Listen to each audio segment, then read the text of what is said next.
Bonjour, je suis Nor Poels. Oi, meu nome é Ana Prusa. Матвей Рожанский. 你好，我是 Mulibwanji.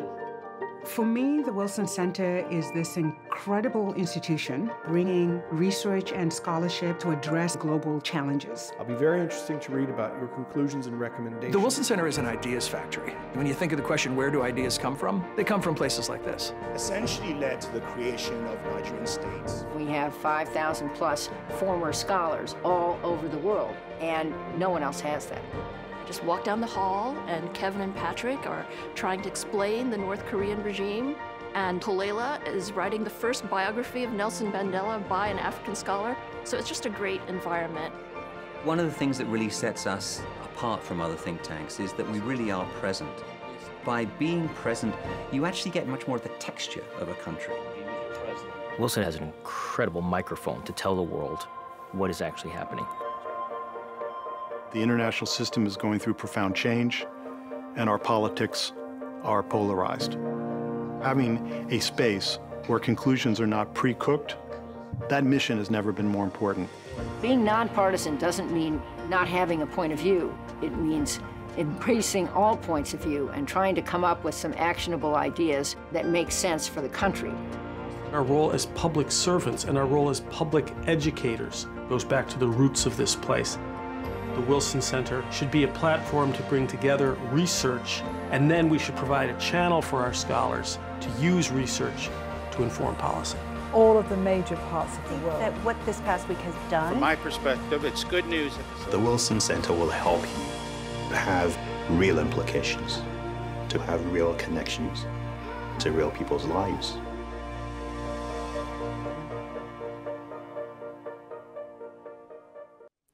So good afternoon. We are thrilled that some of you chose to come here rather than watch 24/7 television about events going on about a mile from here.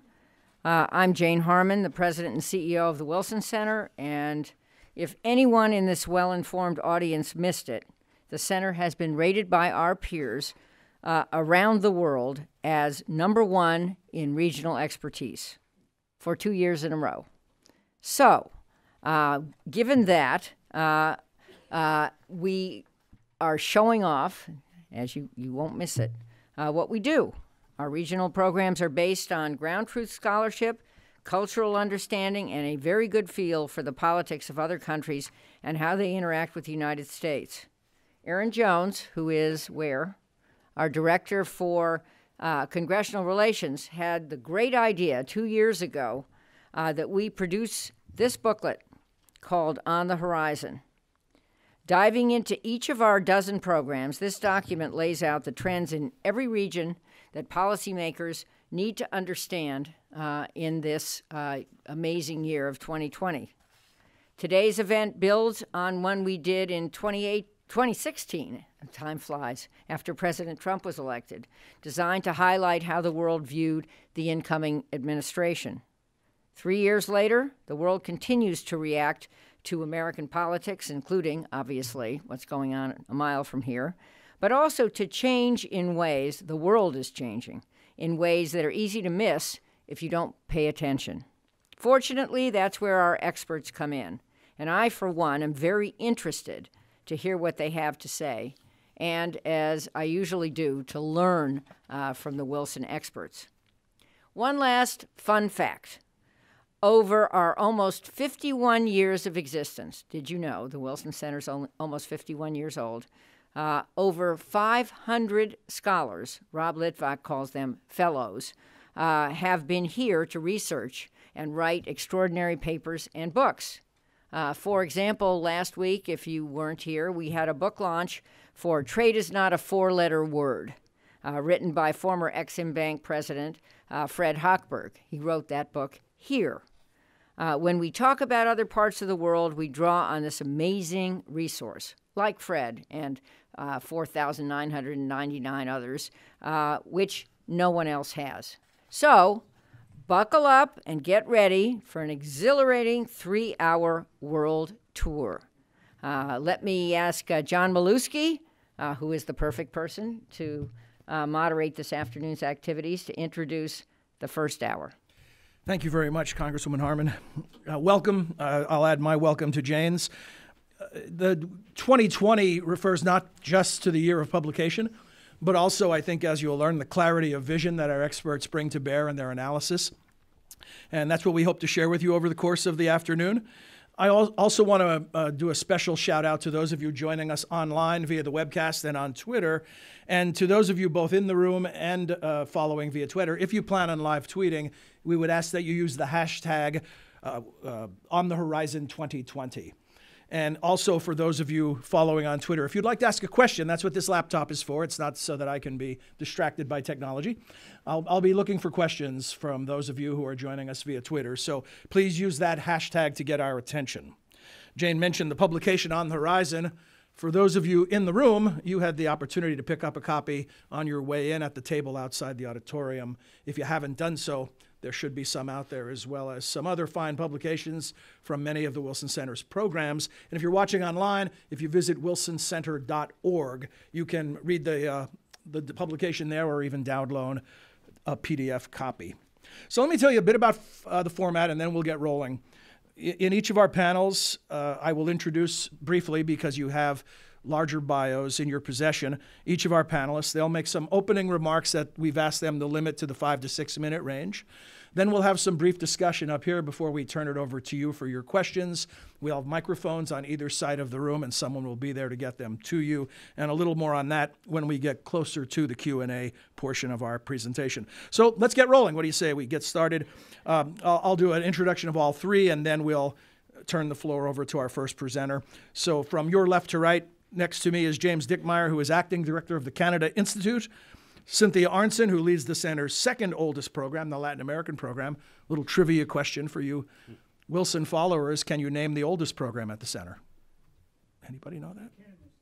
Canada Institute, somebody. There's a door prize, I'm sure, so thank you. And that wasn't an employee, is that correct? You'd be disqualified. And also with us, Duncan Wood, the Director of the Mexico Institute. And Jim, you have the floor first. Okay. It's an honor to have the floor first. It's an honor as acting director. We've been in search for director, and hopefully we'll have someone named real soon.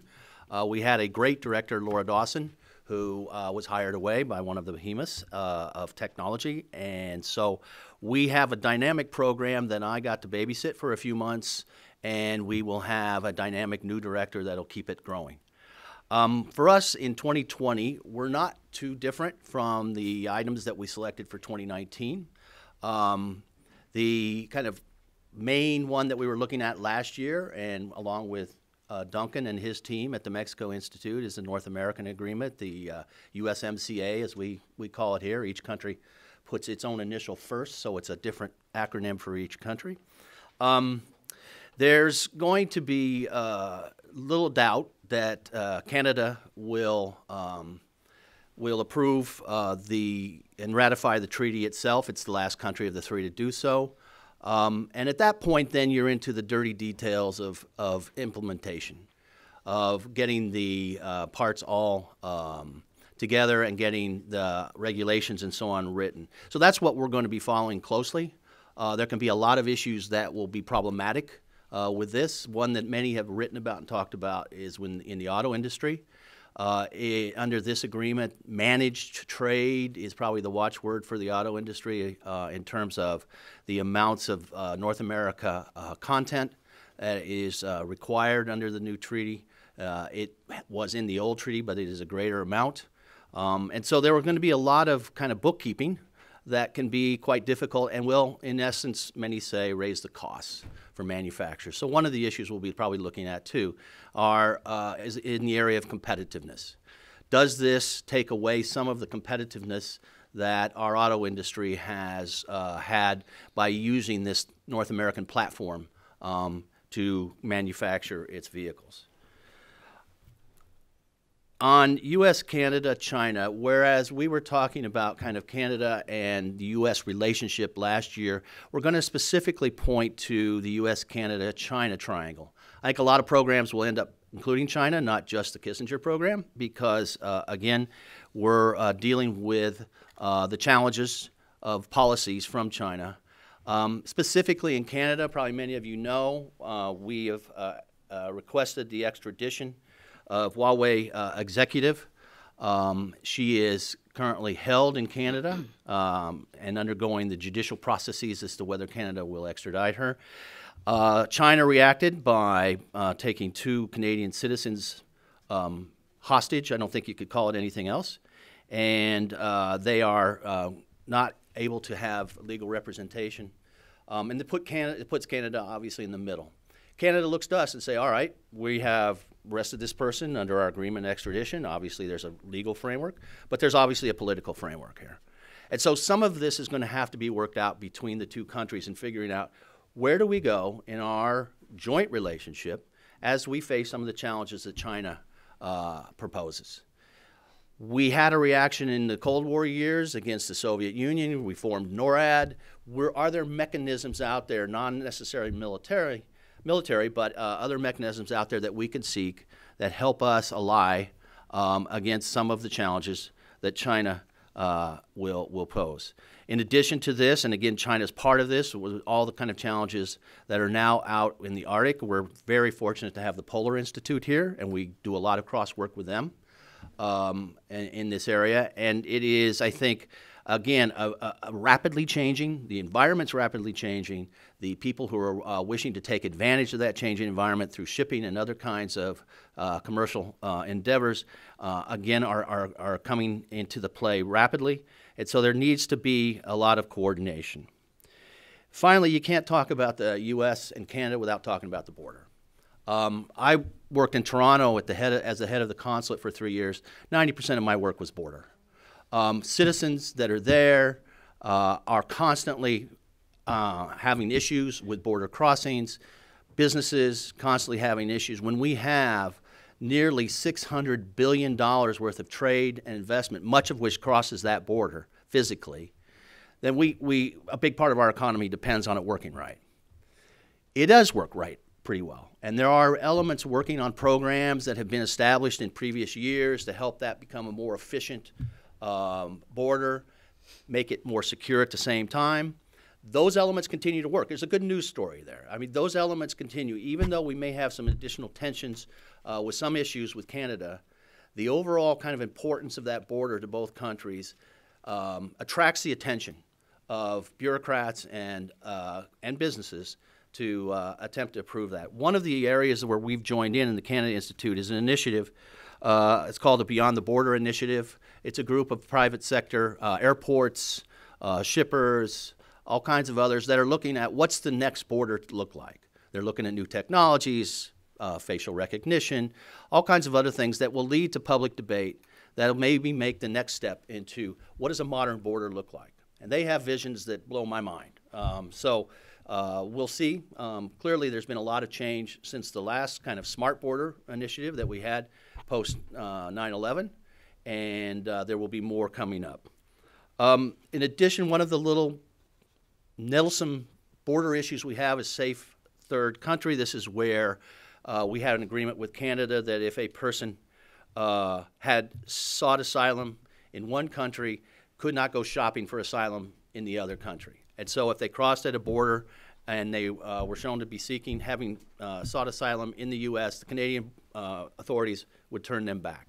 The thing is now they're crossing at illegal borders. They're crossing illegally, not at a border post. And this presents an issue for Canada. There's thousands that are now passing into Quebec. Some are coming from flights overseas and going directly up into Canada to seek asylum. It's, in their mind, easier, I guess. And so there's a lot of coordination, and it's a sticky problem that we need to work on. We actually dealt with this in one element of creating the third country initiative. Now it needs to be updated and perfected to overcome this kind of recent attempt to get around it. I'll stop there. Okay. Thank you, Jim. And you were very generous in complimenting Laura's previous leadership and teasing the new leadership, but we should thank you for your terrific job in the interim role. It hasn't been, Canada Institute home alone. Thank you. You've done a great job. Thank you. Also, Cindy, you now have the floor. Great. Thanks so much for organizing this event. Thanks to Director Harmon for including us in this conversation. Latin America comes into the headlines a fair amount, usually for the wrong reasons, either because of migrant caravans or because of the collapse of Venezuela or the street protests that really took over many countries late in 2019. What I'd like to do is give you some of the elements for understanding underlying factors that led to the protests in Chile, Colombia, Ecuador, to a lesser extent, Haiti, Bolivia, Venezuela in 2019, just to give you a sense of what could explain this, even though the specifics of each individual case are unique. And I'll talk about one major economic factor and then also a political factor. On the economic side, after a decade, particularly for South American economies, of a boom, of an economic boom fed by or led by the increase in commodity prices because of voracious demand, mostly by China, those prices have collapsed. According to the United Nations Economic Commission for Latin America and the Caribbean, this has been the years 2014 to 2020 have been the worst years of growth in 7 decades. So after a period in which, according to the World Bank, the middle class grew by 50%. It was, for the first time in Latin American history, larger than the number of people in poverty. A lot of those gains have been falling back. So you have different iterations of that issue, whether it's inequality in Chile, given the enormous gaps between, say, per capita income and the income that is earned by the majority, some 50% of the population. But I think that that's a really important underpinning and common throughout South America. Another sort of unifying phenomenon has to do with politics, and it has to do with the gradual decrease throughout the hemisphere in support for democracy, which is understood in the sort of Churchillian sense that, democracy may not be perfect, but compared to all the other systems, it's the best one we have. Those numbers have steadily declined. It's still a majority. It's still 58% of the public, but it has gone down since even 2008 by about 12 percentage points. And these are figures taken from the study of the Latin American political opinion project, LAPOP. The Latin American polling firm Latino Barometro shows even more drastic numbers, and there's a difference between supporting democracy overall as a system and saying that you're satisfied with democratic performance. And throughout the region, according to Latino Barometro, the satisfaction with democracy, with the way parties, with the way the elites are running, the government is only 24%, and LAPOP's numbers are somewhat higher. It's about 40%, but it's still well below 50%. So I think you combine the economic part with the political part, and you get a sense of why Latin America was ripe for these kinds of explosions, triggered by a 4-cent increase in subway fares in Chile. Well, it's not the cents, it's the, as people say on the streets, it's not the 3 centavos, it's the 30 years of this liberal, neoliberal economic model. The second point that I want to make, and we can get into this in greater detail in the discussion, has to do with the effect of Venezuela's economic and social and humanitarian collapse on the rest of the region. The conservative figures by the end of 2019 were that there were about 4.6 million Venezuelans, about 13% of the population, that had left the country in a very short window of time, about 5 years, beginning in around 2015. 80% of those people have stayed in Latin America and the Caribbean. 40% are in one country alone, Colombia. And they are concentrated in Colombia. Number 2 is Peru. Number 3 is Ecuador. And these are people that arrive with dramatic health needs, health challenges. They are putting a strain on the education and the health systems in those countries. There have been a variety of border controls put into effect by Ecuador, by Peru, by Chile, not yet by Colombia, which means that Colombia, which used to be a transit country, is now more and more a country of destination. So it's not only the humanitarian and social needs of these people that need to be met, but also questions of the long-term economic integration. And I'll end with the fact that the United Nations pulled together a platform to try to assess all of the needs of the migrant-receiving countries. And by the end of last year, only 52% of what they had requested had been provided by international donors, by far the largest of which is the United States, but those needs have only increased exponentially going into 2020. Great. Thank you, Cindy. Duncan Wood is next. Duncan. Thank you, John. Let me just say a brief word here, which is that one of the great joys of working at the Wilson Center is to have brilliant colleagues. And unfortunately, you spend a lot of time in your own office and you don't get to hear them perform. And so joint events like this is always lovely to sit up on a stage and to actually hear the pearls of wisdom being cast before me, a swine, and you, the wise public. But I have to say, I cherish these moments sort of once or twice a year when we actually get to do things together, because it is a very important facet of our community. In the case of Mexico, Andrés Manuel López Obrador, Mexico's president, who won a stunning victory in July of 2018 and then took office on the 1st of December of that same year, has now been in office for a little bit over a year, trying to implement what he calls the fourth transformation of Mexico, a transformation of public life where he's trying to separate economic power from political power. He talked about, during his campaign, he talked about the getting rid of the mafia del poder, the power mafia, which he clearly is referring to the economic elites of Mexico who have controlled politics for so long.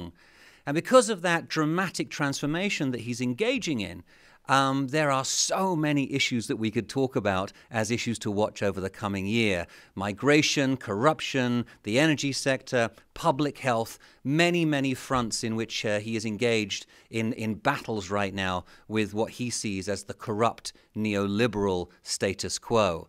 But the three issues that we decided to put forward for this publication are to do with the economy and in particular depressed economic growth.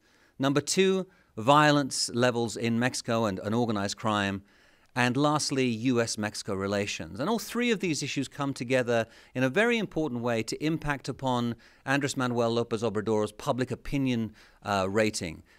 He has an approval rating in the last poll that was taken at the beginning of the year of 72% approval rating. Wow. A stunning approval rating, not the highest in the world, but pretty impressive. And it's a number which actually went up at the end of the year as his performance was actually going down. Like, objectively speaking, he was failing to deliver, but the people are happier than they were before, which is a peculiar phenomenon. So let's go through them one by one. On the economy, he came in promising that he would produce or deliver 4% economic growth in his first year. We don't have the final numbers for 2019, but it's probably going to be negative growth. That's a huge disappointment. The explanation for it is that he has maintained a fiscally austere approach. He has cut back on government spending.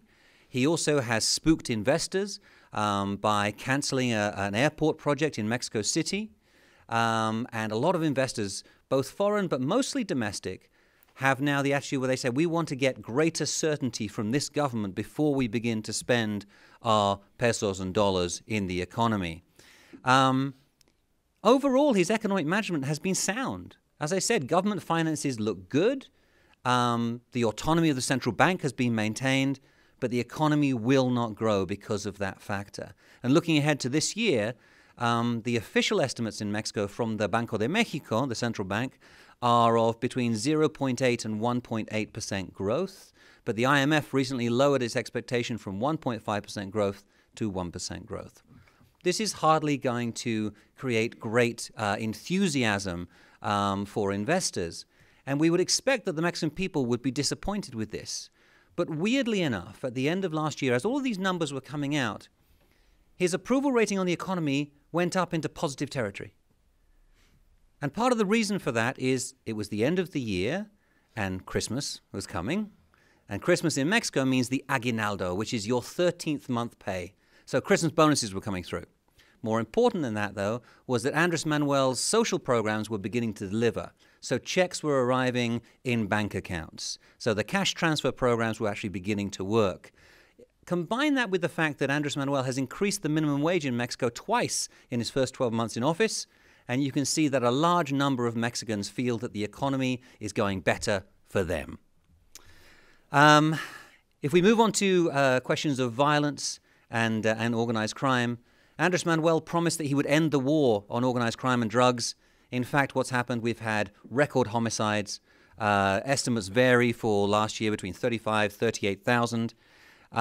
He has experienced rising numbers on extortion, kidnapping, theft, etc. And two very high-profile embarrassments for him. One, the failed mission to arrest one of El Chapo's sons in the city of Culiacan, which went horribly wrong, and eventually they had to let him go. And secondly, the massacre of a Mormon family up on the border between Chihuahua and Sonora, the LeBaron family. And that last one was particularly painful because these were joint citizens, both Mexican and U.S. citizens, who were murdered. And this, of course, has brought the wrath of the United States and a much tighter focus on what is happening in the struggle against organized crime. The major problem Andrés Manuel faces and that he needs to resolve in the next 12 months is he has to define his strategy for fighting organized crime. He doesn't have one at this point. He has elements of a strategy, and he keeps promising that the strategy will be forthcoming, but we haven't seen it yet. The last issue, U.S.-Mexico relations. Of course, we're in an election year now in Washington. And we all remember what happened during the last election cycle. Mexico became the proverbial piñata that was beaten for electoral benefit. And in that time, it was to do with Mexican migrants being rapists and murderers. It was about the failings of the NAFTA. The last 2 years have been very, very difficult for Mexico. The last 3 years have been very, very difficult for Mexico. But in particular, the last 12 months have been very trying for the bilateral relationship. The threat of tariffs, if Mexico didn't cooperate more fully on migration, was very effective in forcing Mexico to take a much more active role in stopping Central American migrants. In the election year that we're facing, I fully expect that certain candidates will go back to the Mexico issue. And I think this time around it's not going to be migration because Mexico is cooperating. It's not going to be NAFTA because now we have USMCA. It's going to be drugs. And I think we've already seen how this plays out. The murder of the LeBaron family was the perfect opportunity to begin to pressure Mexico more on this issue. And we've seen Attorney General Barr go down twice to Mexico City demanding progress on stopping the flow, in particular, of synthetic opioids across the border. This matters because if Andrés Manuel doesn't work more closely with the United States, there will be more and more pressure. We could see the threat of tariffs. We could see the threat of closing the border. And all of this will begin to play out in a very negative way for his government. And he cares about that opinion rating that he has of 72%. In 2021, he faces midterm elections. In 2022, he faces a referendum on his own mandate as president. And he's promised that if he loses that referendum in 2022, then he will step down as president. So all to play for over the next 12 to 18 months. Thank you, Duncan. So let's face it, if the world didn't have problems and challenges, many of us would be looking for new jobs. It's just the nature of the beast, right? We're here to solve problems, or at least to provide the analysis that can help solve problems. So one of our colleagues, who you'll see on one of the panels coming up, Robert Daly, had the notion this morning that since we're going to be dealing with a lot of problems, that maybe each of us could take a moment to identify the trend line that is most positive in the country or in the region that you're looking at. And we'll go in the order of introduction. Jim, you're first. I think on the whole patience level that we went through on the USMCA and the negotiations and some of the invective that was laid out, and that this administration laid tariffs on Canada, aluminum and steel, had tried the relationship. And I think there is a great deal of, from that very kind of negative picture, there's a lot of positive in the sense of how Canada reacted. I think acted in its own interest, and it acted in terms of its capacity within the power relationship It is a 10-to-1 kind of ratio, 10-to-1 economy, 10-to-1 population.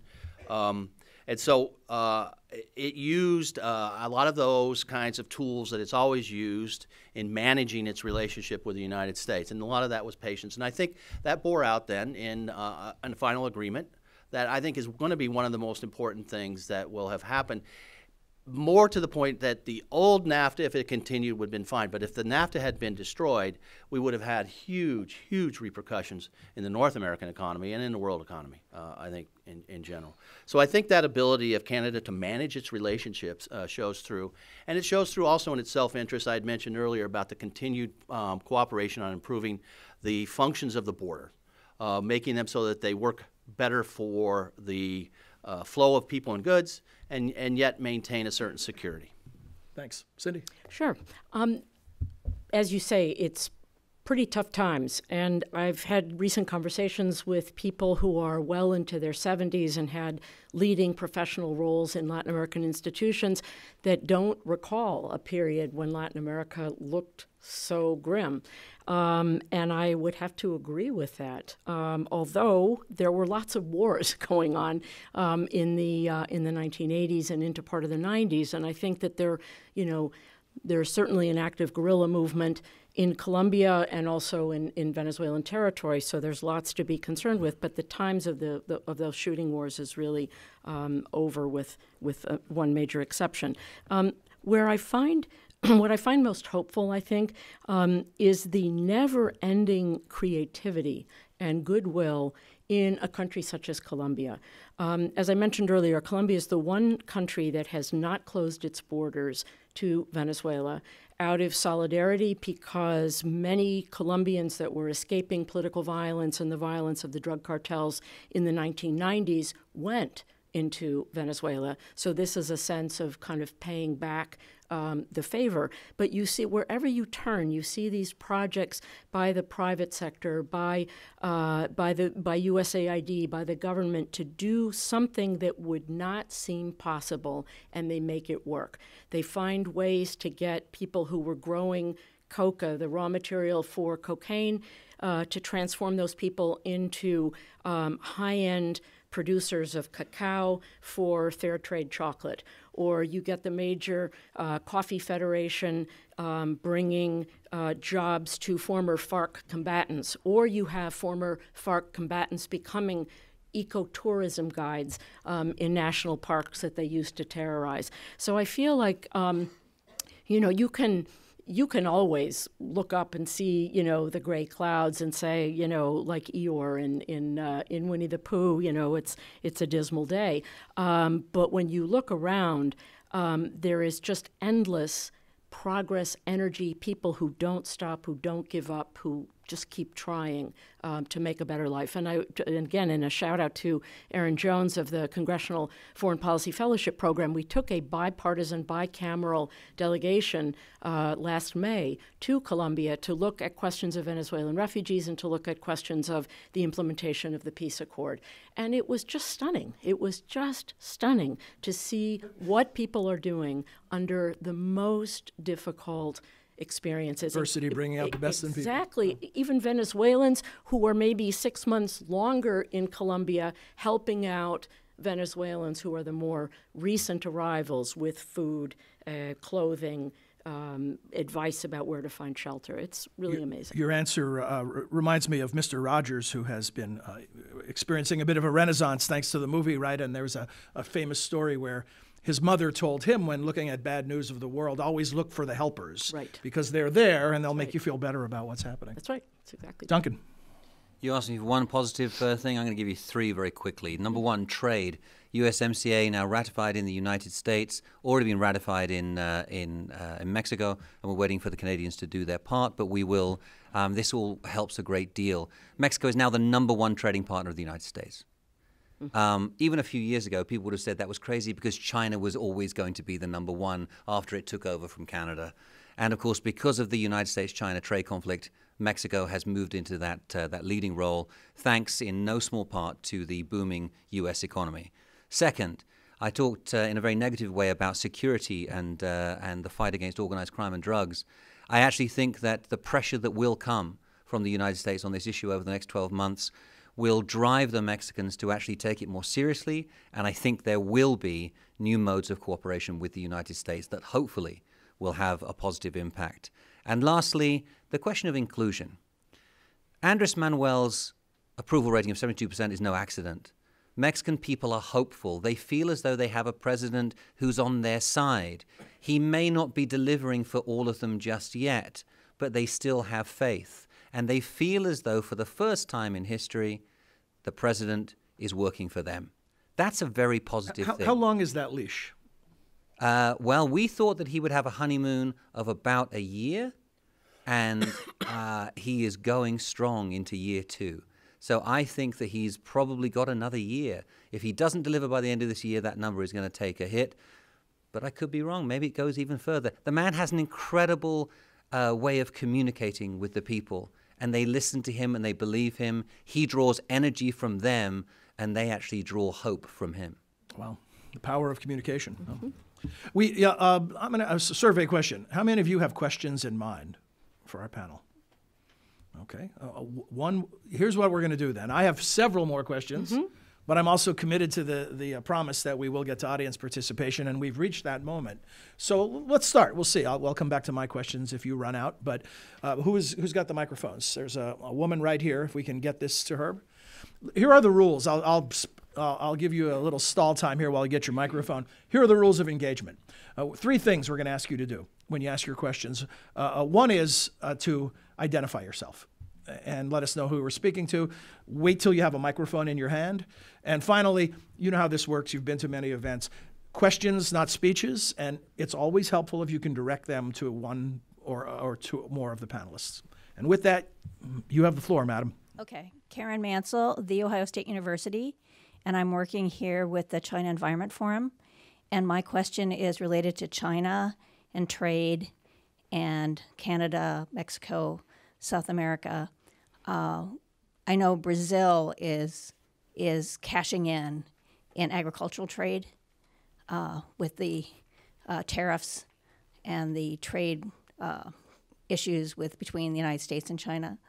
And I know Canada is also benefiting. I don't know very much about Mexico and how they're benefiting, but they are really filling the void for a lot of agricultural commodities. So any insights on that? Cindy, you want to start? I can start talking about South America. There was certainly the hope of some people in Latin America, governments as well as people in the private sector, that somehow the U.S. tariffs against China on farm goods and vice versa would lead to a boom in Latin American exports. I haven't seen the evidence yet because the trade figures for 2019 are not yet available and probably won't be available for another few months. But there were lots of things that undermined agricultural productivity in the region. In Argentina, a prolonged drought.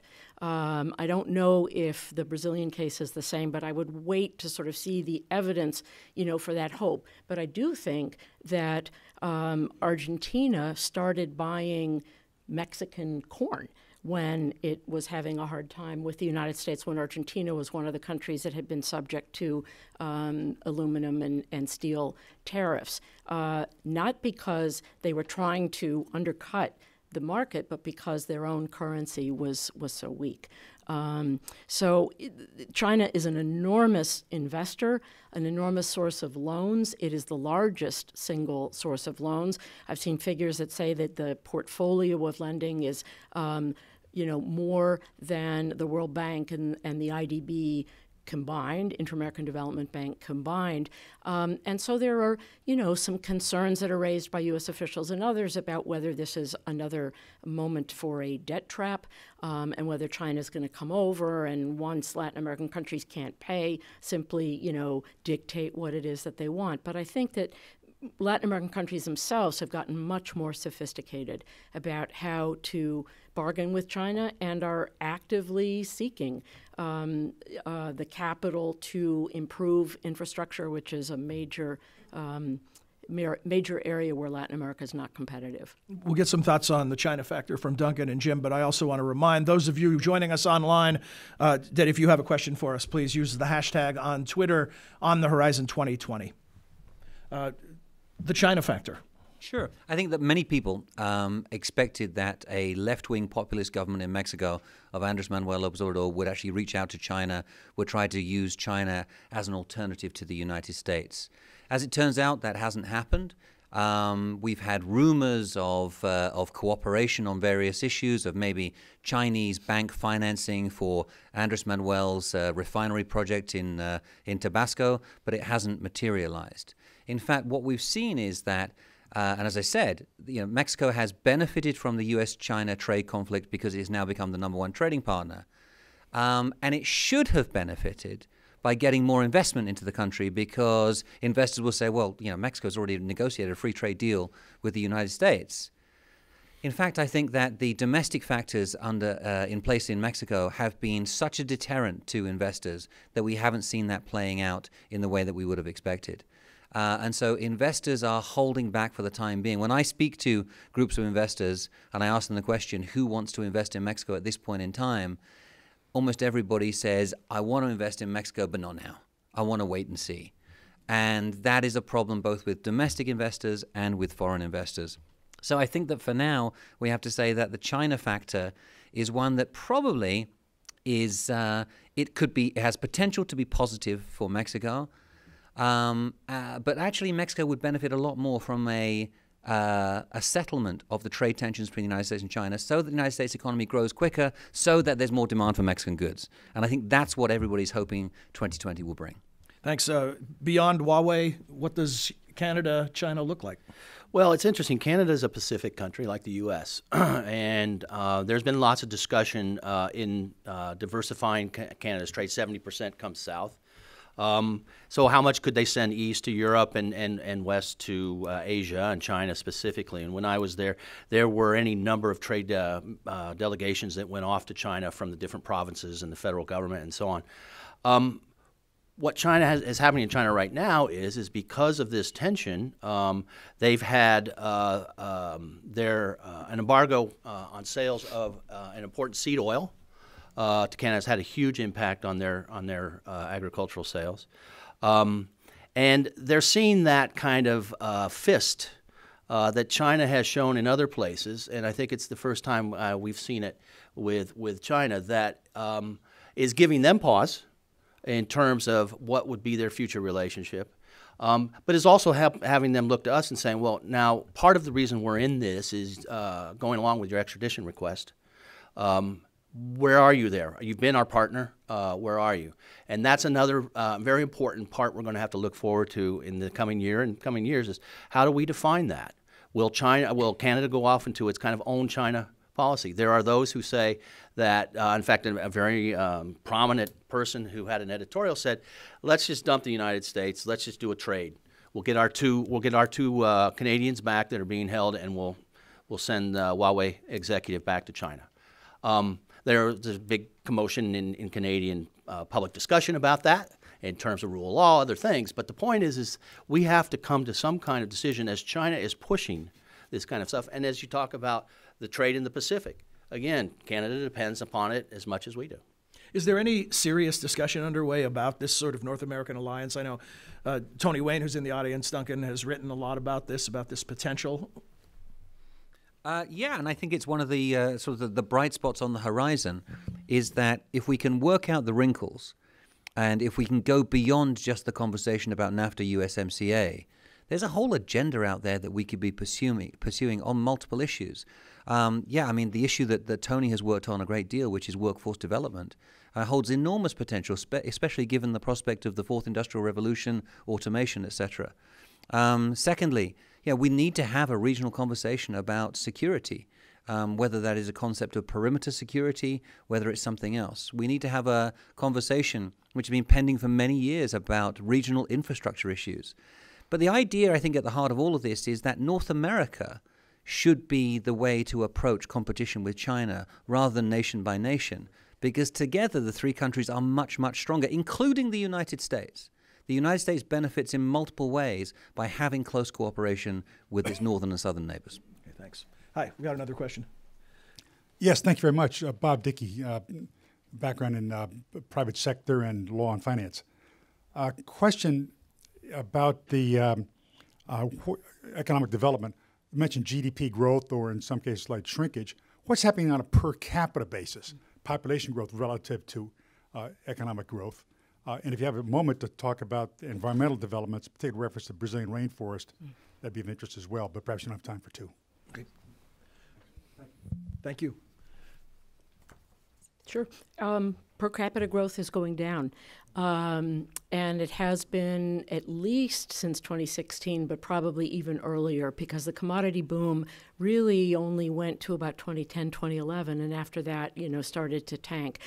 So per capita income has gone down along with consumption. One thing, though, that I'd sort of caution about, given the levels of inequality in Latin America, and we've seen this dramatically in the case of Chile, per capita income is a very imperfect indicator to tell you sort of how people are doing. Per capita income in a country like Chile, according to the World Bank, is about $25,000 a year, which is really high, and why Chile, along with Mexico, is in the OECD. But then if you look at the income that about 50% of the country actually earns, it's a tiny fraction of that. So the skewing of the per capita figure, when you're just dividing it, as opposed to taking sort of like a median figure, which might be, more representative. And that's, I think, one of the reasons that you see these protests all over the place, because the cost of living has gone up, currencies have devalued against a strong dollar, The Fed has lowered interest rates, which has made dollars more attractive than sometimes in local currencies. So there is a general sense for the average citizen that they can't make ends meet, and especially in countries that have public pensions that probably get people through the first 10, 12 days of the month. In terms of rent and food. Sorry, and that's it. Time is running tight, believe it or not, for our first segment. I want to get to the next two questions we have lined up in the audience, but a quick follow-up, if you could just, in 30 seconds. What happens when you overlay demographics onto this equation? Are we looking at, what you see in some countries like China, where an aging population is going to be a real drag on the economy, or in the U.S.? Or are you looking at a youth bulge? What do we see across Latin America? Yeah, I would get ahead of myself, I think, if I said that I had an authoritative answer to that. But I think it varies widely from country to country. A country like Uruguay, for example, has a large aging population with a demand for pensions, a shrinking workforce. Population growth in general levels off with the sort of standards of economic well-being. There is a great deal of youth unemployment, so young people already suffer discrimination in the workforce because their rate of unemployment is much higher than older people. Questions of skill development, but as for the actual demographics, I'm not sure. Fair enough. Yes, in the back of the room. Yes, sir. My name is Ken Slater, and I guess I'm a supporter of the Wilson Center. Thank you. Mainly on oil, but the economy for Duncan in Mexico, how significant, as in will the shoe drop, is the refinery, the sort of bizarre refinery, and the absolute hostility to outside investors for Pemex and the economy generally? I get the sense that a shoe is going to drop there, but I'd like your opinion. Thanks, and also, Ken, if it's possible, just to ask the Canada gentleman, also on oil, less significantly perhaps, what is is there any significance to Canada from Alberta trying to get oil to China through British Columbia, which they're not allowing? Thank you, Ken. And if we can get fairly brief answers, we can get to one more question. Sure. So just the context here, in 2013, Mexico opened up its oil and gas sector for the first time in 75 years. Andres Manuel came in swearing that basically saying that he was not in support of that, and everybody expects him to begin to unravel those reforms. He has done that in multiple ways. Ken mentioned the fact that he has focused very heavily on the national oil company Pemex, and that he has not allowed further private and foreign investment in the oil sector in general. I think what we're seeing right now is that Pemex is in a lot of trouble. We're expecting a Pemex downgrade, a credit downgrade this year. That will have implications, obviously, for the amount of money it has to spend to finance its debt, and it will have implications for sovereign debt as well. The production from Pemex is being held steady. Well, almost steady. It's dropping a little bit, but less than before. But that's the result of massive investment, extra $9 billion going into Pemex, which the country can't afford. So I think the penny or the other shoe is beginning to drop, as you said, in the minds of Andrés Manuel, that he cannot do this alone. And from what I hear from some of the private oil companies down there who already hold contracts, they're beginning to see a more collaborative attitude from the Mexican government. But I do not expect that we will see an opening up again of oil blocks for private bidding in the next year. I think we won't see that until after 2021, if at all, because he seems committed to keeping private oil's role limited as possible. Jim, please. Interesting that we didn't mention in R3 specifically energy. I mean, energy has dominated much of the U.S.-Canada relationship in many years, pipelines especially. And pipelines are going to be an issue, I think, for a lot of countries. Canada internally is facing its own debate about whether they can build a pipeline from basically the oil sands of Alberta west to sell them in other markets. That's a difficult stretch in terms of Canada and in terms of recognition of the stakeholders, including Indigenous folks, as well as the provinces themselves, who have a lot to say on it. The other real important point is the Alberta oil sands are now not competitive at this point in the world energy market. The companies are losing money bringing it out, and in fact have come to some agreements to limit the amount that they're going to extract in terms of how much they store and so on. So that's a real issue that I think Canada's going to have to look at, because they put a lot of importance in that huge finding of oil sands that was there. Making absolutely no one in the control room happy because I'm running over. I'm going to take one more question because we did start a few minutes late. Yes, sir. Thank you, John. Rob Walker, I'm the Executive Director of the Homeland Security Experts Group, co-chaired by Ms. Harmon and Secretary Chertoff. Duncan, first to you, and Cynthia, possibly a follow-up. A few weeks ago, the administration floated what I hope is a trial balloon about designating Mexican TCOs as foreign terrorist organizations. You mentioned a positive trend in security.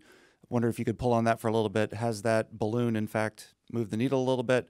And what effect might that have on Latin America organizations writ large? Yes, it was a very significant moment, and the reaction was immediate in Mexico.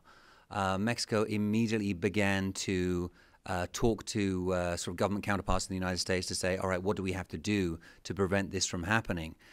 I think here in Washington we had a conversation about whether it actually served Trump's purposes for multiple reasons.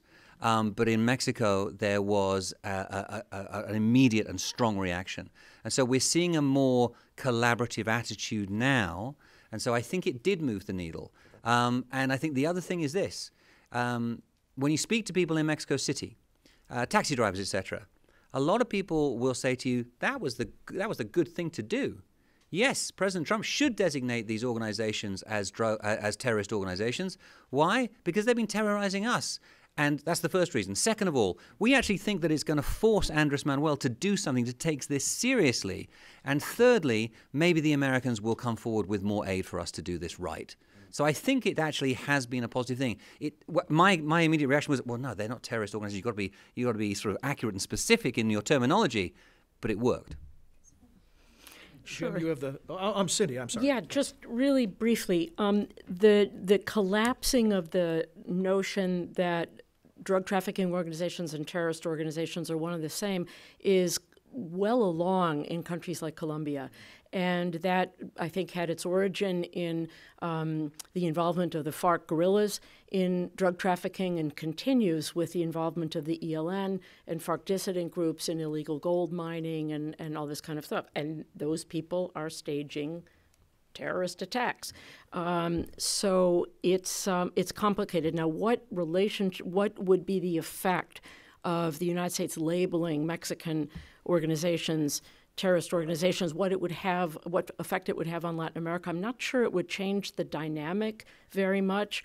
Already, the most sort of troubling development is the sort of transformation of Venezuela into a major drug trafficking hub. Not nearly as big, according to Southcom's own figures, not nearly as big as Colombia, and the routes from Colombia to the northern coast of Central America and then up or through Mexico. But the involvement of the Venezuelan military and senior officials is very troubling. We now have to transact a bit of a set change, but before we do that, please join me in thanking Jim, Cindy, and Duncan. Now I want to direct your attention to the screen.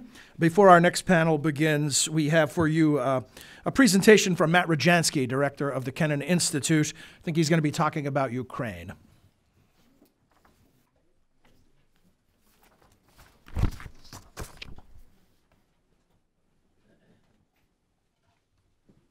Thanks so much for joining us. I'm Matt Rajansky, director of the Kennan Institute here at the Wilson Center. It's wonderful to have this opportunity to talk with you a little bit about what is ahead for Ukraine in 2020. Ukraine, of course, is very important to the Kennan Institute. Keep calm and study Ukraine, our slogan. We have many alumni of Kennan Institute fellowships in Ukraine. We have a number of scholars right now in the building working on Ukraine-related topics.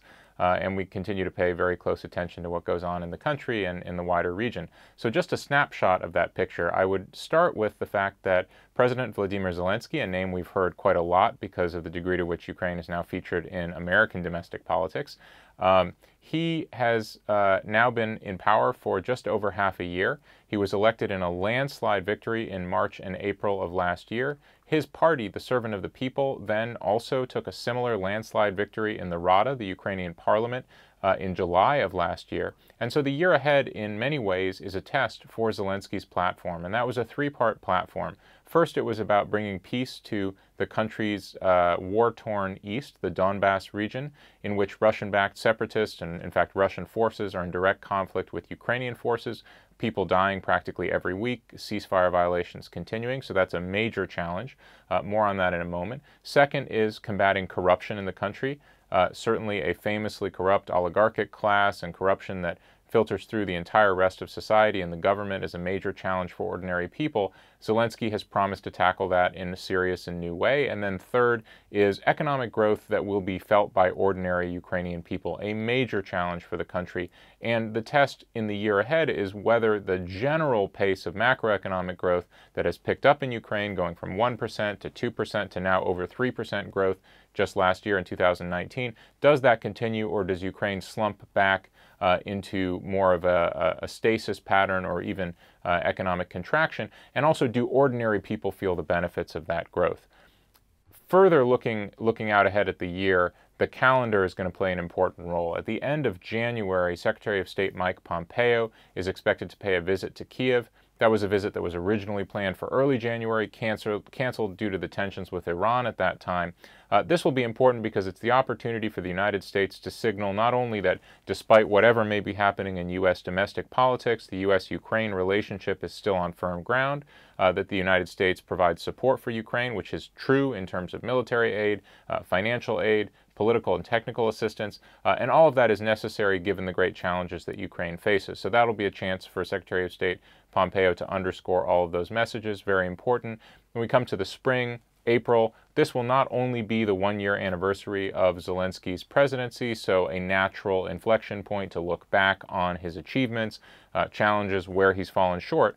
It's also the time when the so-called Normandy format for dealing with the Donbass conflict is expected to meet again at the summit level. That is, President Zelensky, President Putin of Russia, President Macron of France, and Chancellor Merkel of Germany. They agreed to this meeting in April when they last met in December, and so this will be a test for Zelensky's efforts to bring peace to Donbass, but will also be a domestic political test because the last time he went to a meeting with these other heads of state, he was accused by many of the ultra-patriots back home of giving away the farm, of essentially being too willing to compromise in his meetings, in particular with Vladimir Putin.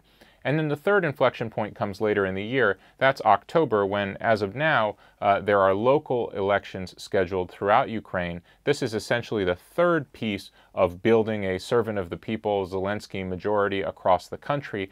And since the Servant of the People Party will have been in power at that point for more than a year, it will be a real test of whether it has staying power, whether it is the new dominant force in Ukrainian politics that's here to stay, or in particular at the local level, whether entrenched interests that have been around in Ukraine for decades end up dominating and kind of pushing this new spirit, the Zelensky energy and enthusiasm for reform off to the side. And either one really is possible. And of course, the basic question, do they run yet another clean, free and fair election that's certified by the international community? And we all certainly hope that's the case. So many challenges ahead for Ukraine, for U.S.-Ukraine relations, and for the wider state of the region. We'll continue to watch, and we hope you'll continue to join us at the Kennan Institute as we do. Sorry, Matt can't be with us today to answer your questions in person, but we also hope that you found that briefing useful. Before we begin our next, gentlemen, come on up and take your seats, please. Welcome back to those of you watching via the webcast and Twitter. A reminder again, if you're live tweeting, the hashtag is On the Horizon 2020. It's also the way to get our attention if you have any questions. And for those of you both online and in the room, same format for this panel. I will do a very brief introduction of each of our guests. They will have time for opening remarks and briefing in the 5 to 6 minute range. After a little discussion here, we'll turn to you for your questions. So let's get it started. From your left to right is Michael Morrow, Senior Diplomatic Fellow with the Center's Africa Program and a Senior Foreign Service Officer with the U.S. Department of State.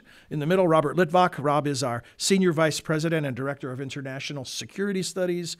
And on the far right, Will Pomeranz, Deputy Director of the Kennan Institute. Gentlemen, welcome. Thank you for joining us.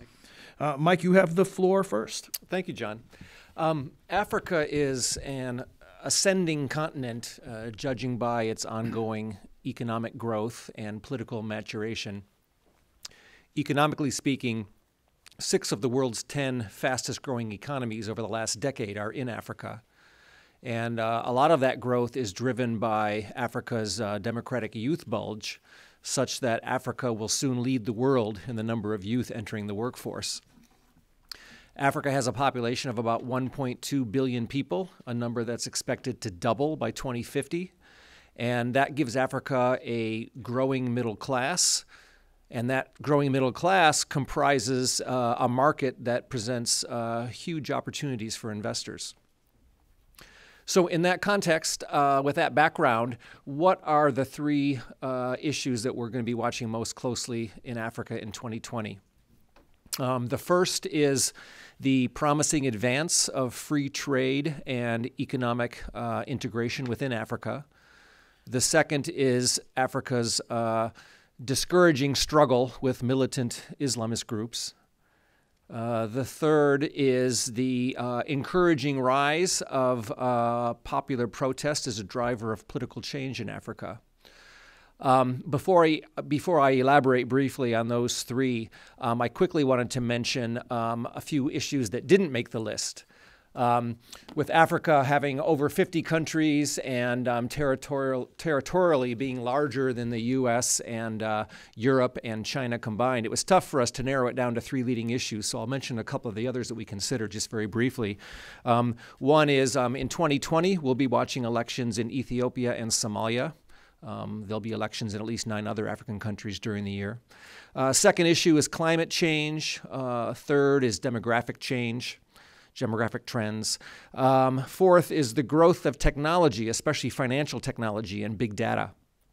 We'll also be watching Sudan's ongoing political transition, Zimbabwe's crumbling economy, political developments in the Democratic Republic of Congo and Cote d'Ivoire. We'll be watching festering conflicts in Mozambique, Cameroon, Central African Republic, and South Sudan. And we'll also be watching the intense geopoliticking surrounding the developments with the Grand Ethiopian Renaissance Dam. In any case, back to the big three.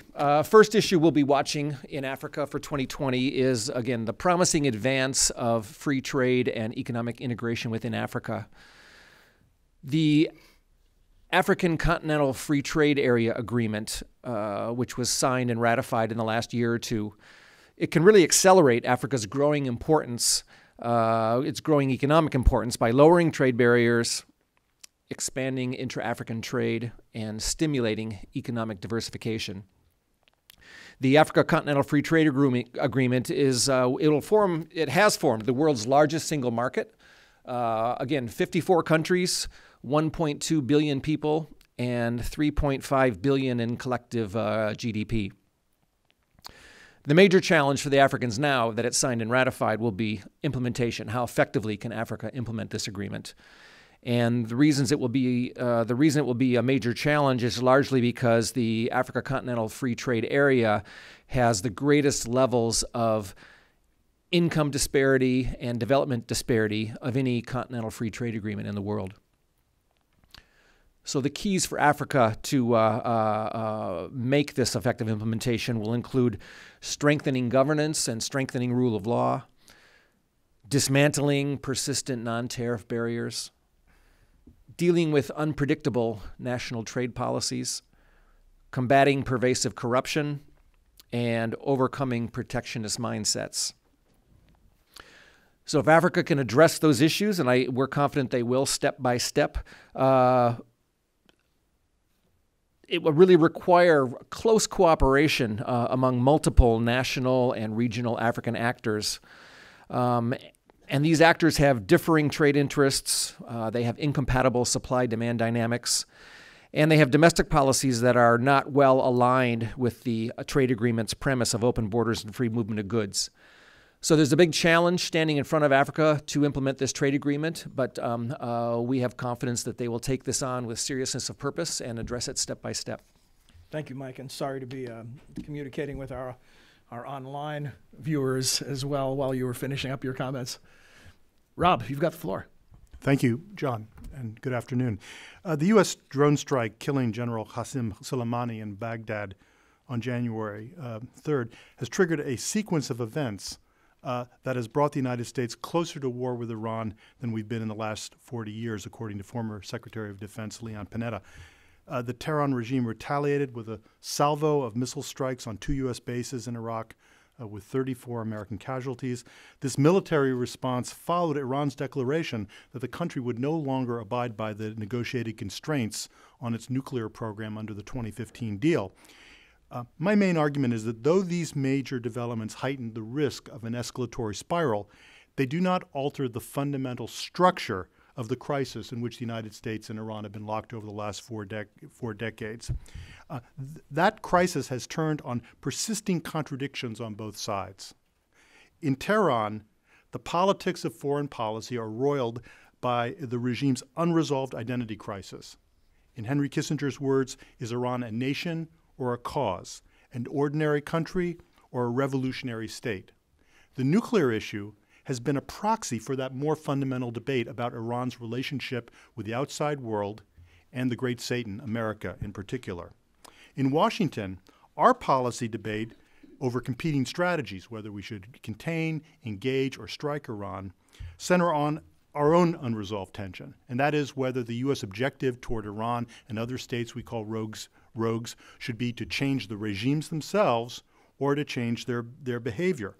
After 9/11, the George W. Bush administration made the case that the threatening behavior of the rogue states derived from their very character, so that if you wanted to turn off that threatening behavior, you had to change regimes. And this argumentation was central to the case for preventive war of regime change in Iraq in 2003.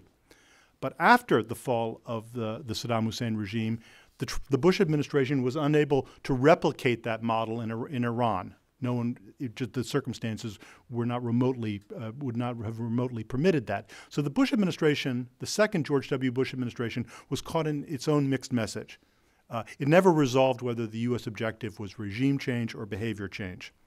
The Obama administration came to office. They dropped the Bush-era rogue moniker, which had this connotation of essentially a crazy threat, undeterrable state. And they framed Iran's nuclear challenge in terms of conduct violating established international norms. And on that basis, framing it as an international problem rather than with respect to this rogue rubric, which was a unilateral American political concept, the Obama administration, building on what the Bush administration had done, was able to build broad multinational support for applying meaningful pressure on Iran. And the Tehran regime was given a stark choice, a structured choice: come into compliance with Iran's obligations under the Nuclear Non-Proliferation Treaty, or face punitive measures, economic sanctions, and deeper isolation. President Rouhani was a reformist president, came to office on a platform of getting Iran out of these international sanctions imposed on it for its nuclear program. But his writ was narrow. The supreme leader allowed Rouhani to negotiate on the nuclear portfolio, but not on the broader set of regional issues with which Iran has had with the United States, such as Syria and Lebanon. Those issues, the regional policies, were made under the influence and control of the Quds Force, the Revolutionary Guard's extraterritorial special forces under Soleimani's command. In July 2015, the Iran nuclear deal was struck between Iran and the world's major powers. The deal was codified and ratified by the United Nations Security Council. The Iran nuclear deal constrained Iran's nuclear aspirations by blocking its access to weapons usable fissile material. The goal was to keep Iran's latent capability, the latent capability that it had through the ability to enrich uranium, to keep that latent capability latent. But the JCPOA was transactional. It focused just discretely on the nuclear issue. The Obama administration made the pragmatic determination that if it had sought to expand the scope of negotiations, they wouldn't have been able to achieve a grand bargain. And that was really the crux of the domestic opposition in the United States to the deal, that it was not transformational, that it didn't address all of these issues outside of the four corners of the Iran nuclear deal. The negotiators of the deal thought that there would be follow-on negotiations, but the deal itself was narrowed to the nuclear portfolio. The Trump administration revived the term rogue state, which again focuses on the regime as being the source of the threat, not just its behavior. And when withdrawing from the JCPOA in May 2018, the Trump administration embraced an agenda for immediate transformational change. Secretary of State Pompeo laid out 12 parameters for a new deal, and it was really the full Monty. It ranged from the Revolutionary Guards standing down in Syria, ending the regime's support for Hezbollah, cessation of missile tests, and the dismantling of Iran's uranium enrichment program. But acquiescing to these comprehensive demands essentially would have required Iran to no longer be Iran. That you were essentially calling on Iran to commit regime suicide to abide by these 12 comprehensive requirements. Under the rubric of maximum pressure, the Trump administration has waged economic war on Iran. Essentially, it's economic war. They reimposed the JCPOA sanctions. They've sought to block all Iranian oil exports so that the export numbers have gone from 2.5 million barrels a day down to 100,000 barrels a day. And it's used extraterritorial secondary sanctions to press foreign companies to not do business in Iran, essentially applying U.S. sanctions to foreign companies doing business in Iran, giving them the stark choice. You can either do business in Iran or you can do business in the United States. And this is highly controversial in international law. The administration policy is premised on the assumption that this maximum pressure will either coerce the Tehran regime into accepting its comprehensive set of demands or will force the collapse of the regime.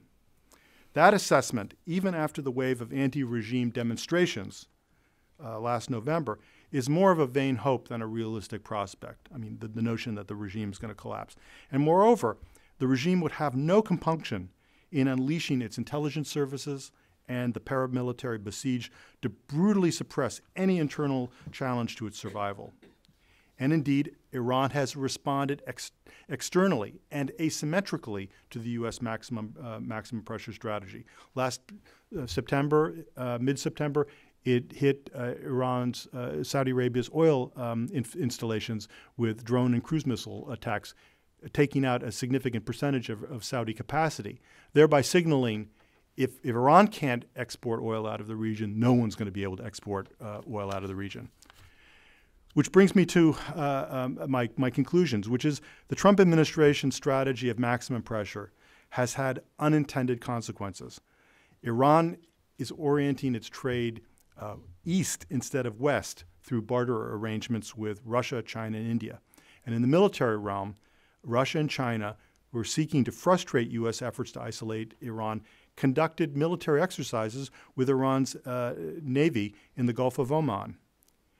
And now the United States has been diplomatically isolated in a crisis that the European Union, Russia, and China view as having been set in motion by the Trump administration's decision to withdraw from the nuclear deal. So here we are, while the risks are evident, an escalatory spiral, even after Iran's retaliatory strike, is not inevitable. There are forces, Iranian domestic forces, as well as what's going on in the region, that, despite the breakdown in trust between Tehran and Washington, could create political space for a resumption of a diplomatic track, particularly if the cycle of retaliation ends with the Iranian missile strike that happened earlier this month. And revived diplomacy would be of the kind mooted by French President Macron at the UN last September. An urgent priority is to bring Iran back into compliance with the constraints on its uranium enrichment program under the Iran nuclear deal.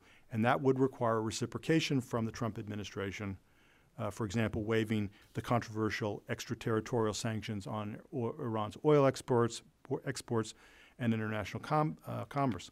So you can make an analytical case for the possible initiation of a revived diplomatic track, but whether the leaderships in Washington and Tehran will exercise the political will at this time of heightened tension to undertake it remains uncertain. Thank you, Rob. Will. Thanks, John. I'm going to follow on Matt Rajansky's talk about Ukraine and talk about what is on the horizon for Russia.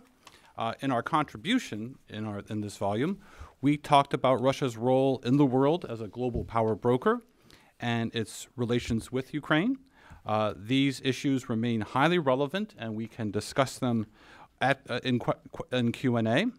But it appears that President Putin did not quite get the on the horizons in time because on January 15th, 2020, he changed the political timetable and Russia's horizons by introducing a series of constitutional amendments that on the surface will reform Russia's system of government, as well as provide, more importantly for President Putin, a potential landing spot for him in 2024 when the second of his 2 consecutive terms end.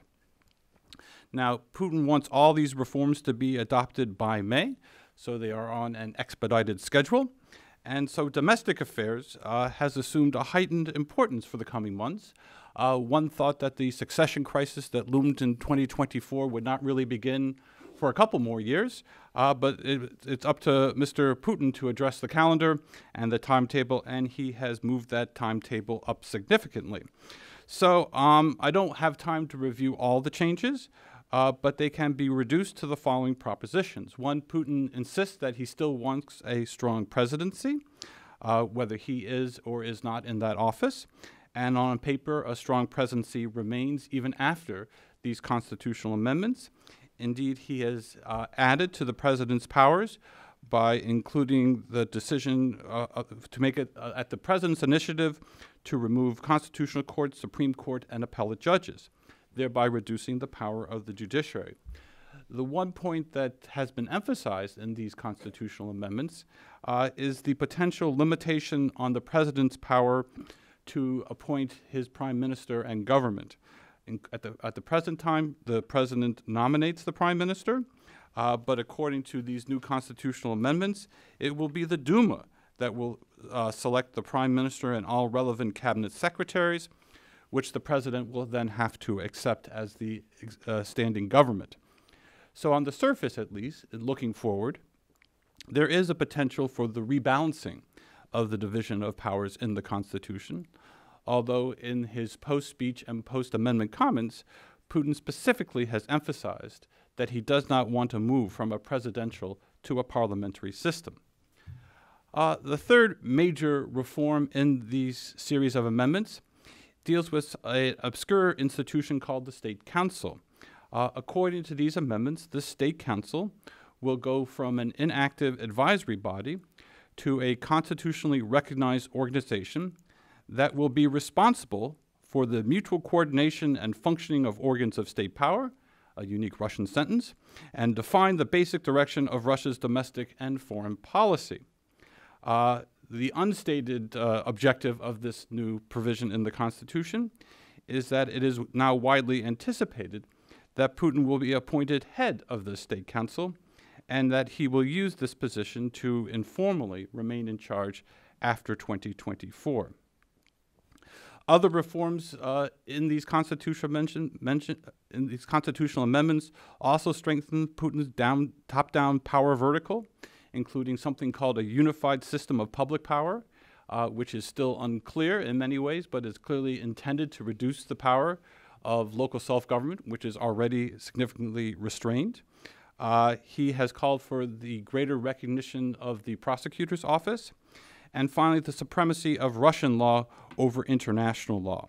So when you look in total at these reforms, one sees an increase in the centralization of power within the Russian state.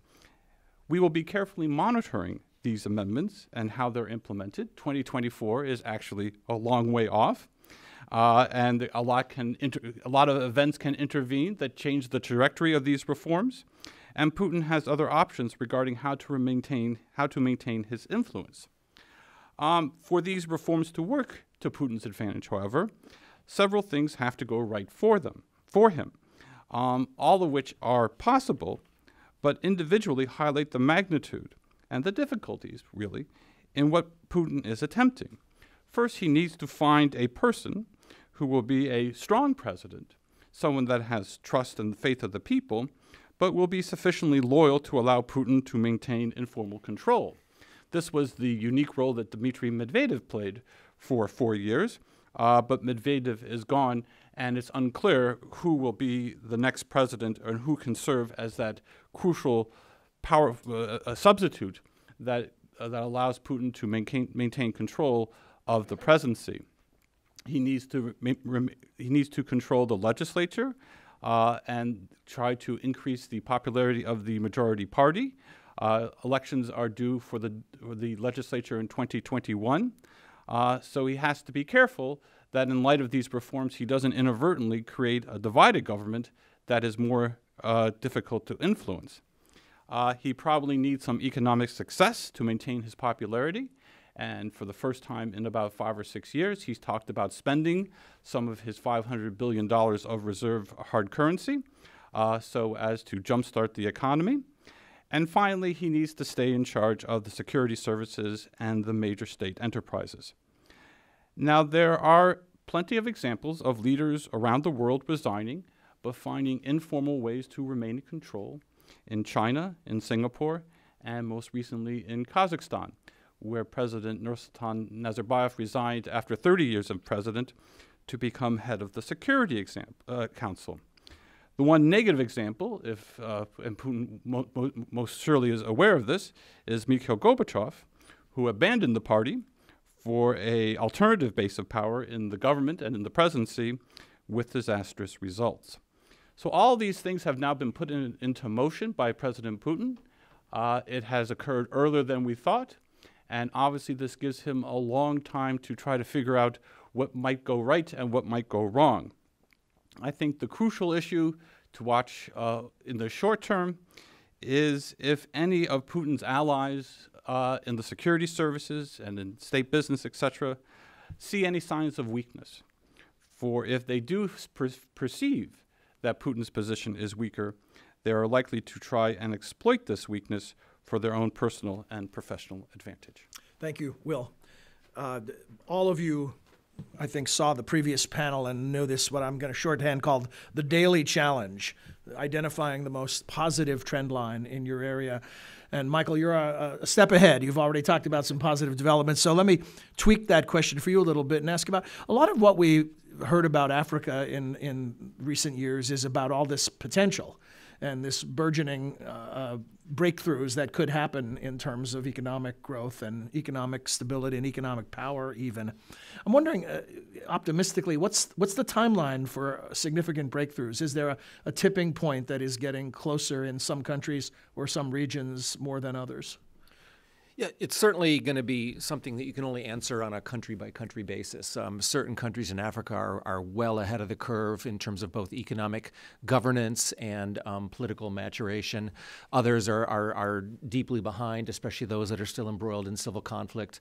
But overall, though, the trend lines have been quite positive, and there's a lot to point to. And those, for the outside world, those investors and those who recognize the opportunities in Africa have already really kind of jumped in with both feet and are being part of Africa's economic growth and are ahead of their competition, so to speak.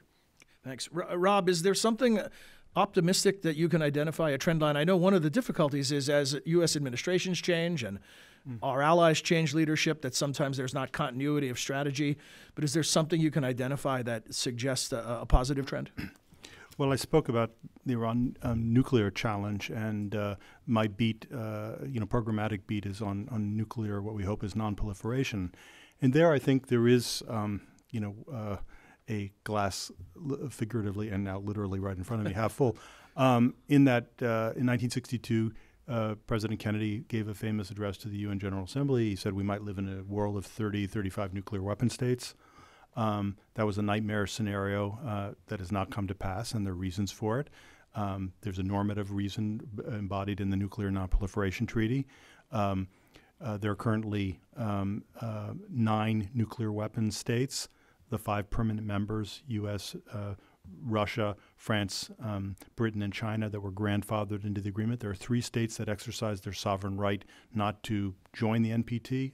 International law is voluntaristic, so it give Israel, India, and Pakistan their due. They didn't sign up to the treaty and cheat within it the way the other 2 states I'm going to talk about, number 9, North Korea, which detonated in 2006, and number 10, Iran, which has been cheating within the agreement, but has this latent capability inherent in it having achieved the ability to enrich uranium. I mean, nuclear technology is not esoteric. It's the era of Glenn Miller and slide rules. Determined states have wanted nuclear weapons, have gone for it. There is the normative constraint I alluded to.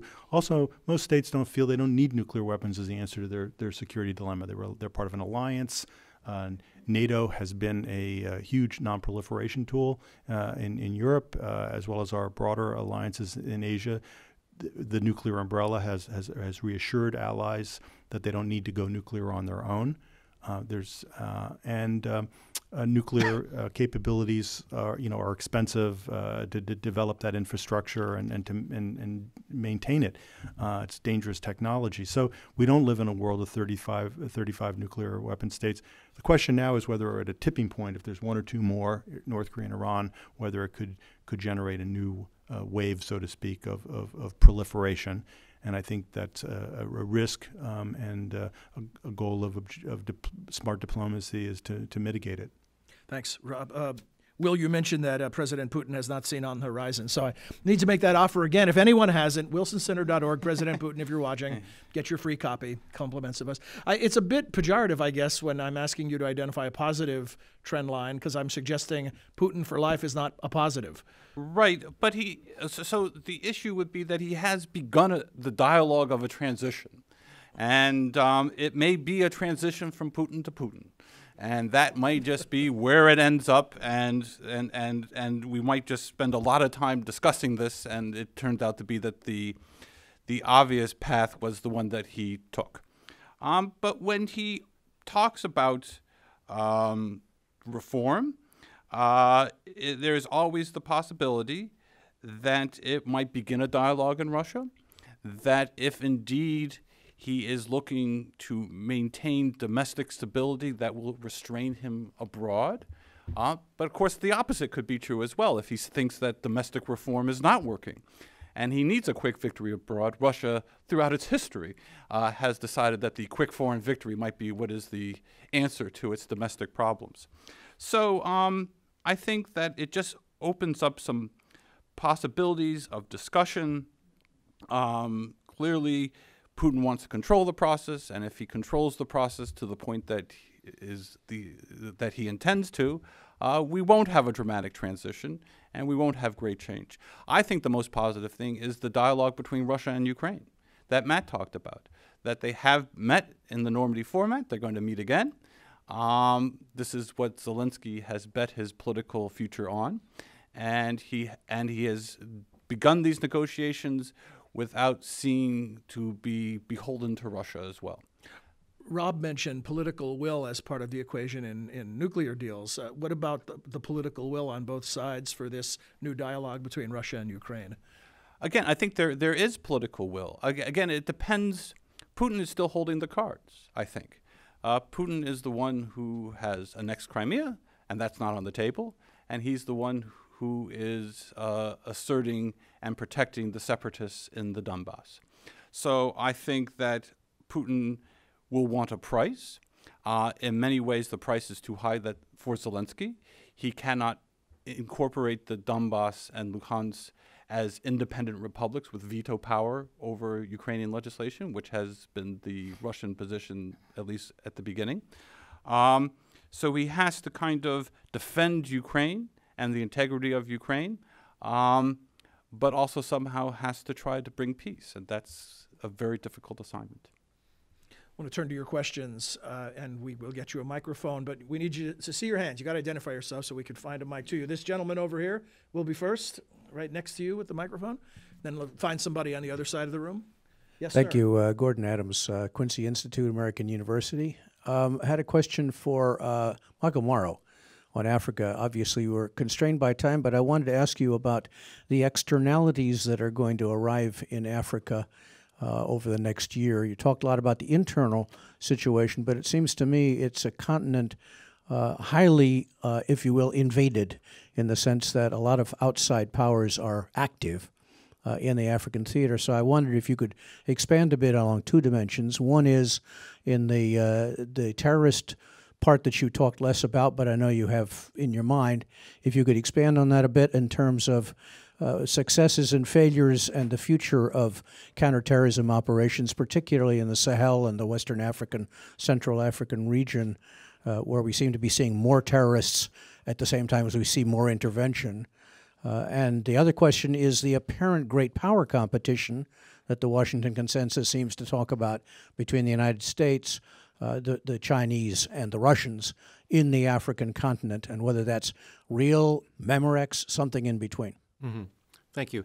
On the question of the rise of militant Islamist groups, especially in the Sahel, the data shows that the pace of violent activity by these groups in the Sahel has nearly doubled every year since 2015. So the problem is definitely acute. 2020 has already gotten off to a tragic start. Just yesterday, there were attacks in Mali by violent extremist groups that killed estimated 19 Malian soldiers. And just a few weeks prior to that, there was an attack on a military base in Niger that ended up in killing 89 Nigerian soldiers.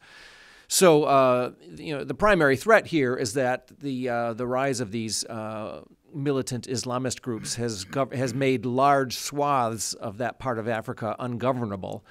But there's also secondary threats that include the threat of jihadist violence spreading to coastal West Africa, and also the threat of more migrants surging across the Sahara, across the Mediterranean, into Europe and beyond. So what are the solutions? In the Sahel, there are more than 20,000 international and local troops deployed to confront jihadist groups. But so far, neither military operations nor political negotiations have succeeded in arresting the worsening crisis. So what is the solution? And what are the solutions we'll be watching for in 2020? It's hard to say.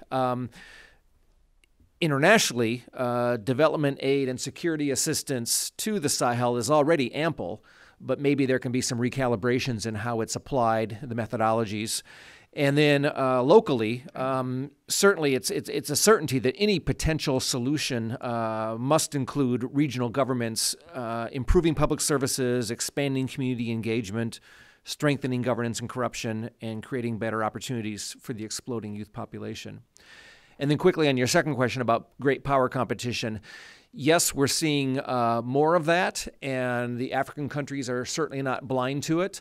The most nimble countries are able to, frankly, play the powers off to their advantage, and the least nimble countries are finding themselves drowning under a mountain of debt by biting off more than they can chew.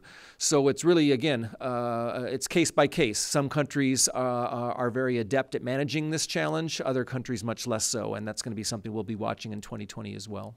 Thank you. Thanks. Hi, we've got a gentleman right here in the middle, if you can get this microphone to him. Anyone else have a question? We'll get you lined up. For the gentleman down here in the front row, if you bring that microphone here. Vladimir Sontsev, I'm retired, and my question is to Robert Litvak. Robert, first of all, thank you very much for a very good summary of past politics towards Iran, but I would like you to look a little bit forward. What would be most productive policy, what we should achieve, and what we potentially cannot achieve? And what is your favorite way to treat Iran right now? Could you look in the future, please? Well, great question. Thank you. I think for the architects of the JCPOA, I argued that for the Obama administration, the deal was transactional, focused just on the nuclear portfolio. But there was an implicit transformational bet, and it was implicit, namely that if the deal could take root and be successfully implemented over 15 years, which was the main period on which there were the constraints on Iran's nuclear infrastructure. They didn't all end in 15 years, but those were the main ones before some of the sunset provisions began to take hold. That Iran might be in a different place, that there are real politics in Iran, that the year after the JCPOA was negotiated, the GDP went up 16%. Foreign companies were beginning to think about it, coming in. And the notion was that Iran could orient its trade and economy to the West. You'd start integrating it into the system. There'd be tangible benefits for improving its regional conduct, which were not covered under the JCPOA. There would be follow-on negotiations, but that there was a pathway for Iran and there would be a domestic support for it. And indeed, in the year after the JCPOA, there were demonstrations in Iran against the regime's regional activism. People called Syria Iran's Vietnam, and there were debates about all the money that was going into Lebanon and Syria, and people were taking on the street saying, why isn't it going into Iran? So there was this potentiality there that was not realized. It's an alternative future you won't know, but the U.S. has pulled out of the JCPOA. Our position seems to be that we're out, but Iran should stay in. During this period, Iran has increased and has declared that it's not going to recognize the enrichment constraints, and so that Iran, if they act on what they have now said, will be closer to a bomb. The breakout period will have been reduced than it was when the Trump administration, assumed office. In Iran, there are real politics. There, to be sure, the political space is narrow. They veto who can run for president, et cetera. But there are real politics, and unlike other parts of the Middle East where that is not the case, so I think in those aspirations, there's the potentiality of change, but taking into account that to quote Max Weber, the state has the monopoly on the use of force, and this regime would have no compunction against cracking down on all of any dissidents who would challenge the regime's survival.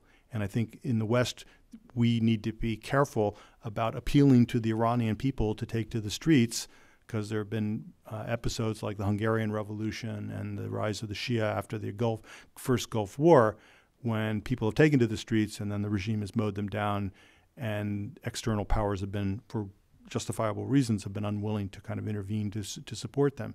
So I think we're in a crisis now, and I'm not sure, I don't know whether the JCPOA can be put back together. There's potentiality, but it really is requiring, right now, the political environment is not ripe in either Washington or Tehran for that. I wish I could be more kind of positive about that. But in Iran, the ingredients of societal change there. Now, whether they can come to fruition and take Iran to a different place is indeterminate. Thank you. Yes, sir. Excuse me. Also a question for Dr. Litvak. My name is Bill Wanland, and I'm here as a freelance writer. I'd like to bring you back to the question of the internal demonstrations going on in Iran. You had indicated that the security forces would have no qualms at all about slapping them down. But do you think, do you see demonstrations either continuing or re-erupting in the coming year? And do you see them having any effect on what the government does? Yeah. Thanks for the question. My field's comparative proliferation, so I deal with these hard cases, Iran, North Korea, et cetera, and I consume the expert literature. We're fortunate at the Wilson Center to have the director emerita of the Middle East program, Haleh Esfandiari, bringing wonderful Iranian expertise to our meetings here. There have been waves of demonstrations. When President Khatami, a reformist president, came to office, there were demonstrations, and a small number of people were killed. And the fatalities have been going up as the demonstrations have progressed over the years. And one gets a sense that something's got to give. I mean, this revolutionary state versus an ordinary country, that the revolutionary elan that the regime has used to maintain power, that it's a fading force. And there's a whole literature on how revolutions over time, go towards moderation in some form. The book by Crane Britton, comes to mind. There are other comparative studies of revolution. Iran has not gone through that yet. And it remains I called it an unresolved identity crisis. But the new generation and the demographics, I can't pull the percentage out of my head, of the percentage of Iranians who were born after the revolution, certainly over half, they are connected through the internet. They can see what's going on in the world, and they are a source of pressure on the regime, to change, and they call into question some of the behavior that we find the most kind of objectionable. It's regional policies, but I think that the demonstrators, really run a serious risk of violence, and the regime, unlike the Shah, who sort of held back in 78, 79, of really brutally cracking down on the society, with mass killings to maintain the monarchical rule. This regime would do what was necessary to maintain its survival. And many of the regimes, kind of the Revolutionary Guards, et cetera, are like tied into business interests, and so there are big stakes for the parties there. Thanks, Rob. Gentleman right here has a question. We'll get you a microphone. Anyone else that we can get you in the queue? No, okay. Not now. I'm Peter Humphrey, an intelligence analyst and a former diplomat. I hate magical thinking. JCPOA, that ship has sailed, okay? And the only question now is, do we see Europe snap back the sanctions the way they promised, or are they going to lie to us? The bigger question is, we will never see regime change without some element of the security forces defecting to the people. Is it the law enforcement forces that decide they don't want to shoot their sisters and brothers and mothers anymore? Is it some element of the Pasdaran that decides that? Or is it the Artash, which is much, much larger than the Revolutionary Guards? So if you know that regime change only comes with some element of the security forces defecting, which of those three power bases is most likely to no longer want to shoot its relatives? Well, Iran's an opaque society, and in Romania, the Securitate and the army sort of flipped on Ceausescu, which was a cult of personality regime. One could see that kind of. I wrote a book in 2012 called Outlier States, where I went through different pathways by which regimes change. And the Romania, what you're talking about, basically the regime flipping on itself, that's one model out there. I would think, North Korea might be kind of a riper case for that, where the military could flip on the Kim family running this bizarre dynastic regime.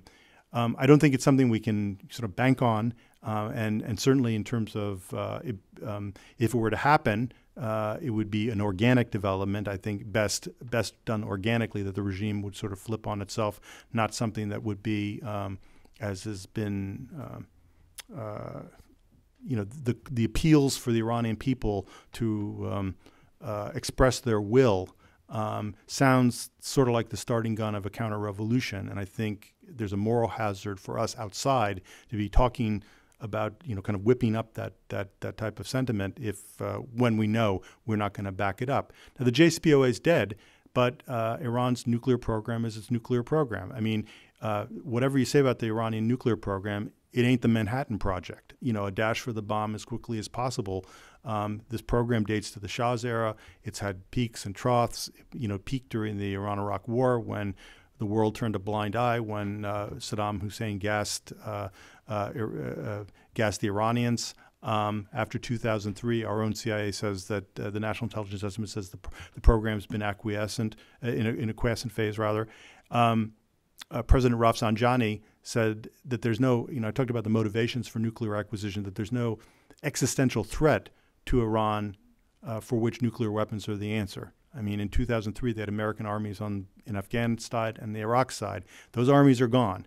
Rafsanjani said, we don't need a weapon. All we need is to be able to demonstrate the potentiality inherent in its capacity to enrich uranium, this latent capability. Because if they went overt, then it would trigger a regional response. Saudi Arabia would, add its zero to its check to the Pakistanis and acquire nuclear weapons. These types of things could happen.